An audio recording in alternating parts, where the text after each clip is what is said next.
மகனுக்கு நெப்போலியன் கொடுத்த மிகப்பெரிய சர்ப்ரைஸ். நடிகர் நெப்போலியனுடைய மூத்த மகன் தனுஷ் எல்லோருக்கும் ரொம்ப ஸ்பெஷலானவர்.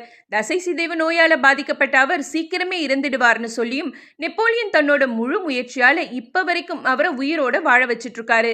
அதுக்கு தனுஷுக்கு தினம்தோறும் அப்பான்ற முறையில நெப்போலியன் கொடுக்கிற சர்ப்ரைஸ்கள் தான் முக்கிய காரணம். ஜப்பானியே ஒரு கலக்கு கலக்கி மகனுக்கும் திருநெல்வேலியை சேர்ந்த அக்ஷயாவுக்கும் கிராண்டா கல்யாணம் செய்து வச்சாரு. இப்ப லேட்டஸ்டா மகன் தனுஷுக்கு ஸ்வீட் சர்ப்ரைஸ் கொடுக்கிற வகையில பிரபல சமையல் கலைஞர் மாதம்பட்டி ரங்கராஜனை அமெரிக்காவில் இருக்கிற தன்னோட வீட்டுக்கு வரவழைச்சிருக்காரு நெப்போலியன். பேசிக்காவே சாப்பாட்டு பிரியரான தனுஷுக்கு அது சம்பந்தப்பட்ட செலிபிரிட்டிஸ் ரொம்பவே பிடிக்கும். அப்படிதான் ஃபுட் ரிவ்யூவர் யூடியூபர் இர்ஃபானுக்கும் நெப்போலியன் குடும்பத்துக்கும் ஒரு ஸ்ட்ராங் பாண்டிங் வந்துச்சு. அடுத்ததா அந்த லிஸ்ட்ல ஜாயின் பண்ணியிருக்காரு மாதம்பட்டி ரங்கராஜன். அவரை பார்த்ததும் தனுஷ் ரொம்பவே எக்ஸைட் ஆகி கொஞ்ச நேரம் மனம் விட்டு பேசியிருக்காங்க. இது குறித்த போட்டோஸ் அண்ட் வீடியோஸ் இணையத்தில் வைரலாகி இருக்கு. நடிகர்